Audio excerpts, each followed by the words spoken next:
Dollar کی قلت، کھانے پینے کی مصنوعات کی امپورٹ بند کرنے کا اعلان۔ تفصیلات کے مطابق کراچی میں کمرشل امپورٹس نے زر مبادلہ نہ ملنے کے مسائل کی وجہ سے 25 جون کے بعد کھانے پینے والی تمام مصنوعات کی امپورٹ بند کرنے کا اعلان کر دیا ہے۔ پیسہ تو نہیں ہے، اب اس میں یعنی بلوچستان کا بجٹ بننا بھی اس وقت ایک ایشو ہے، اور اللہ کرے۔ خبر یہ پاکستان کی بڑی کار بنانے کمپنی پاک سوزوکی موٹر نے اپنا پلانٹ 22 جون 2023 سے 8 جولائی تک بند کرنے کا اعلان کر دیا ہے۔ ہمارے ملک میں پوٹینشل بہت ہے، بہت زیادہ پوٹینشل ہے، لیکن لوگوں کا اعتماد دن بدن تنزلی کا شکار ہو رہا ہے۔ یہ کرائسس بیسیکلی ریاست کا ہے، ریاست کا جو تصور ہے، میں سمجھتا ہوں پاکستان کا جو انٹلیکچوئل اور جو سیاسی ایشو ہے نا، خود ریاست کا تصور ہے۔ امپورٹرز کا کہنا ہے کہ اس وقت زر مبادلہ کے مسائل کی وجہ سے ہزاروں کنٹینرز پورٹس پر پھنسے ہیں، ان پر جرمانہ اور چارجز بڑھ رہے ہیں۔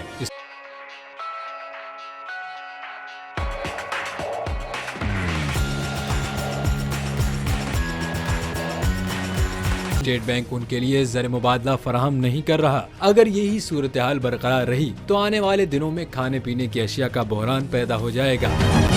اسٹیٹ بینک کی پالیسی سے کاروبار، معیشت اور ملک کو بے تحاشا نقصان ہو رہا ہے۔ اس حوالے سے ایسوسی ایشن کی ایک اہم میٹنگ میں تمام امپورٹرز اور انڈینٹرز نے شرکت کی۔ میٹنگ میں فیصلہ کیا گیا کہ تمام امپورٹرز اپنے انڈینٹرز کو بتا دیں کہ 25 جون کے بعد کوئی شپمنٹ روانہ نہیں کی جائے۔ اس وقت جو مال پورٹ پر پہنچ چکا ہے یا راستے میں ہے، امپورٹر اس کی کلیئرنس کے ذمہ دار ہیں۔ 25 جون کے بعد اگر کوئی بھی شپمنٹ کرائی گئی تو اس کی کلیئرنس کی ذمہ داری امپورٹرز پر نہیں ہوگی۔ آج یہ بالکل یہ جو ایل سیز کھلنے کا معاملہ ہوا ہے اور اس کے علاوہ ایکسچینج ریٹ میں جو ڈالر کا فرق ہوا ہے، اس کی وجہ سے پاک سوزوکی لمیٹڈ نے اپنی انوینٹری کو دیکھتے ہوئے دوبارہ بند کرنے کا اعلان کیا۔ ان کا یہ کہنا تھا کہ ٹکٹیں، کٹ اور دیگر پارٹ جو بیرون ملک سے منگواتے ہیں موٹر سائیکل اور گاڑیوں کے، وہ لانا ان کے لیے مشکل ہو رہا ہے، امپورٹ نہیں ہو رہی ہے، جس کی وجہ سے انہوں نے اس پلانٹ کو مزید مدت بڑھا دی ہے اور اس کو 8 جولائی تک بند کرنے کا اعلان کرتے ہوئے کہا ہے کہ اب کوئی بھی موٹر سائیکل اور جتنی ان کے ویریئنٹ ہے گاڑیوں کو وہ بنانے انہوں نے بند کر دیے ہیں، اور 8 جولائی کے بعد فیصلہ کیا جائے گا کہ کیا صورتحال ہوتی ہے ان کی انوینٹری کی رپورٹ، اس کے بعد پلانٹ کھولنے کا یہ دوبارہ بند یا کھولنے کا اعلان کریں گے۔ جی کہ وہ ہو جائے، بجٹ پیش ہو جائے، لیکن ایک فائنینشیل کرائسس ہے ملک میں بڑا، اس کی ذمہ داری ایک ہم ڈاکٹر صاحب پہ بھی کہ انہوں نے ڈیلے کر دیا، بتایا کہ لیکن برسا برس کا ایشوز ہیں، مطلب آپ کیسے ریفارمز، مطلب ہر جگہ کو جہاں اٹھا کے دیکھتے ہیں آپ کو ریفارمز کا مسئلہ ہے، تو ریفارمز نہیں ہو پا رہے۔ ان کی بھی کوشش ہوگی کہ بھائی کسی طرح سے یہ لوگوں پہ کم بوجھ ڈالا جائے، نئی بات بنی، آگے معاملہ ہو گیا، وہ گڑبڑ ہو گئی ساری معیشت، اور ابھی تک کوئی آئی ایم ایف کے ساتھ 4 ارب ڈالرز ہمارے پاس اس وقت ہیں، کیونکہ چائنا کو جو ہم نے دیے تھے وہ چائنا نے واپس کر دیے۔ اچھا، چائنا کو ہم نے دینے سے پہلے ہی کہہ دیا تھا کہ واپس کرنا جی کہ ہم آپ سے واپس لینے والے ہیں تھوڑے دنوں بعد، ہم نے چائنا کو دیے اور چائنا نے واپس بھیج دی۔ کیا زبردست دوست ہے ہمارے چائنا، اور اسی طرح سے تھوڑے سے اور ان کو دیے تو وہ بھی واپس آ جائیں گے۔ تو ہم نے ان کو ایکچولی وہ جو قرضہ واپس کرنا تھا، تو قرضہ واپس کرنے سے پہلے ہم نے ان سے ریکویسٹ کر دی تھی کہ جناب یہ ہم واپس کریں گے، لیکن اس کو کہیں رقم لیجیے گا کسی جگہ، یہ واپس بھیج دیجیے گا ہمیں۔ تو چائنا نے ویسے ہی کیا کہ انہوں نے پیسے لیے اور واپس بھیج دیے، تو یہ وہ پیسے ہیں۔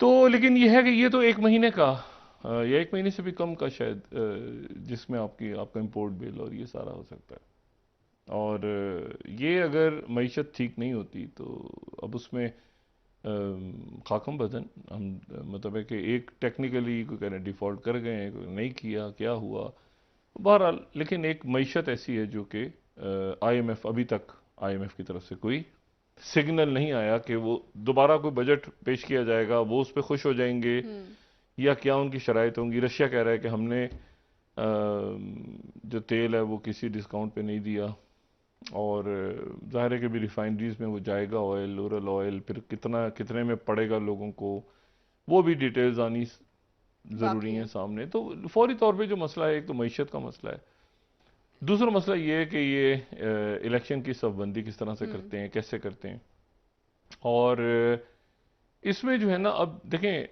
اگر تو یہ صف بندی ہوئی نا پراپر آمنے سامنے آئے، یہ نہیں کہ خدا نہ خواستہ کہ ایسی لڑائی ہو جائے کہ کوئی تیسری قوت آ جائے، لیکن ایک پراپر اگر تو اپوزیشن بنتی ہے تو پھر تو تحریک انصاف کے ووٹر سے توقع کر سکتے ہیں کہ وہ پیپلز پارٹی کے پاس چلا جائے، ایسی بات ہے روپیہ ڈی ویلیو ہو رہا ہے, آئی ایم ایف کے شیڈول میں پاکستان کا نام شامل نہیں ہے, دوست ممالک کی طرف سے جو ہے ابھی تک ہمیں گرین سگنل نہیں ملا, دن بدن ہمارے سامنے جو ہے وہ سیاسی چیلنجز ابھر کر سامنے آ رہے ہیں. ابھی یہ بات بھی آ رہی ہے کہ حکومت ہو سکتا ہے وقت سے قبل ہی کابینہ تحلیل کر دے, تو ظاہر سی بات ہے ساری چیزیں تو اسٹاک مارکیٹ پہ امپیکٹ کریٹ کر رہی ہیں. تو کیا سمجھتے ہیں اس وقت کیا ہو سکتا ہے اسٹاک مارکیٹ کی بہتری کے لیے؟ کچھ ہے فارمولہ یا بس بیٹھ جائیں؟ نہیں, اس وقت تو ظاہر ہے جو بجٹ کو ہی اگر آپ دیکھ لیتے ہیں جو ریسنٹلی آیا ہے اور جس پہ ہمیں امیدیں تھی کہ ریزرو پر ٹیکس لگ جائے گا, لیکن چونکہ ہمیشہ سیاسی مسئلتیں بھی آڑے آتی ہیں اور بڑے طاقتور گروپ جو ہیں وہ بیٹھے ہوئے ہیں, بزنس گروپ بھی بیٹھے ہوئے ہیں حکومت میں, وہ ایسا کبھی نہیں ہونے دیں گے, ہمیں اندازہ تھا اور ایسے ہی ہوا, اس کا ذکر بھی نہیں آیا. اگر وہ ٹیکس لگ جاتا یقیناً فرق پڑتا. سونے پہ سہاگا بونس پر ٹیکس لگا دیا گیا ہے, یہ الٹا بجائے گئے تھے نماز بخشوانے اور روزے گلے پڑ گئے, یہ والی بات ہو گئی جو دور دور تک نہیں تھی. تو میں سمجھتا ہوں کہ اسٹاک ایکسچینج کی مینجمنٹ کچھ اپنے طور پہ بھی کچھ اس پہ کوشش کرے, کچھ حکومت کو کچھ شو کرے, بات کرے, کچھ اپروچ کرے, کچھ طاقت دکھائے, کوئی ایسی ضرور دکھائے. ہم نہیں دیکھتے کہ کوئی ایسا لگتا ہے کہ جیسے انہیں کوئی انٹرسٹ ہی نہیں ہے جو ہو جائے, یا شکست مان چکے ہیں یا کچھ ایسے کر چکے ہیں. مارکیٹ چلیں ٹھیک ہے 6-8 مہینے کے میکرو اکنامکس انڈیکیٹرز خراب ہیں, یہ تو گزشتہ 3-4 سال سے 400 سے 450 بروکرز تھے 2015-16 میں, آج 192 ہیں. جی بالکل. اسی طریقے سے کلائنٹیل جو ہے وہ کم ہوتے ہوتے ایکٹیو آج 38,000 خود چنائے صاحب بتا رہے ہیں. آخر اسٹاک ایکسچینج کی مینجمنٹ کیوں مارکیٹنگ اویئرنیس پروگرامز ہوتے ہیں, میڈیا پہ اسپانسرز کریں بزنس کے پروگرام. کسی میڈیا پر بھی میں اپریشیٹ کرتا ہوں ٹی وی ون کو کہ وہ پیش کرتا ہے, نہیں آتے ہیں, اسپانسرز پروگرام شروع کرے, اسٹاک کے بارے میں اویئرنیس. اچھا, اسٹاک ایکسچینج کا جو پرائس ارننگ ریشو ہے وہ 2015-16 میں 12 سے 15% تھا, اس وقت 2.5 سے 3% آ گیا, یعنی انتہائی سستی مارکیٹ ہو گئی ہے اس وقت. شیئر کی قیمت انتہائی سستی ہو گئی ہے, پھر بھی بائرز نہیں ہے. کیا کہتے ہیں آپ سلمان صاحب؟ اوکے, ڈیفینیٹلی وہ تو اب جو صورتحال ہے وہ تو بہت ساری چیزیں ایک ساتھ مل رہی ہیں. پولیٹیکل فرنٹ پر بہت ساری انسرٹنٹیز ہیں الیکشن کے حوالے سے. آئی ایم ایف سب سے بڑا ایشو ہے. آئی ایم ایف ہو جاتا ہے تو ایک سینیریو دوسرا بن جاتا ہے, اور آئی ایم ایف اگر نہیں ہوتا ہے تو کیا سینیریو ہوگا. ہر انویسٹر کے ذہن میں یہ ایک سوال ہے, ہر business across the board, not only stock market, ہر بزنس میں. آج پاک سوزوکی موٹر نے بھی اعلان کرا کہ اپنا بزنس شٹ ڈاؤن کریں, اس سے پہلے شیل پاکستان جا چکا ہے. تو جتنی بھی بزنس کمیونٹی ہے وہ اس وقت بہت زیادہ سٹریس میں ہے, انسرٹین ہے کہ آیا واٹ ول ہیپن. اگر آئی ایم ایف نہ ہو تو حکومت کا کیا پلان بی ہوگا, وہ بڑا ضروری ہے, کیونکہ آئی ایم ایف نہ ہونے کی صورت میں ایکسچینج ریٹ پہ بہت بڑا امپیکٹ پڑ سکتا ہے. انٹرسٹ ریٹ دوبارہ سے جو ہے وہ اسپائک کر سکتے ہیں, باوجود اس کے کہ دنیا میں کموڈیٹی پرائسز جو ہیں وہ آدھی سے آدھی ہو چکی. جو 5000 سال کی انسانی سیویلائزیشن ہے, اس میں یونان آتا ہے, اس میں اپنا ماڈرن فرانس ڈال لیں, آپ امریکہ ڈال لیں, برطانیہ ڈال لیں, اس میں مسلمانوں کی بھی کنٹریبیوشن ہے. تو ساری ایک لمبی طویل سٹرگل کے بعد انسان کو یہ بات سمجھے کہ پیپل ریپرزنٹیشن ہونی چاہیے.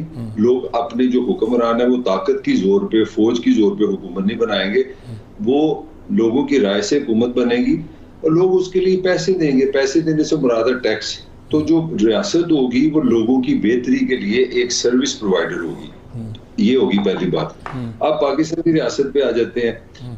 پاکستان کی ریاست کو جب میں دیکھتا ہوں تو پارلیمان میں نے بنائی تھی کہ وہ میرے مسائل حل کرے گی, میری وائس ہوگی, وائس آف دی اوپریسڈ ہوگی, کامن آدمی کی آواز ہوگی, میرے لیے لا بنائے گی, تعلیم پلائے گی, ایجوکیشن پلائے گی, انفراسٹرکچر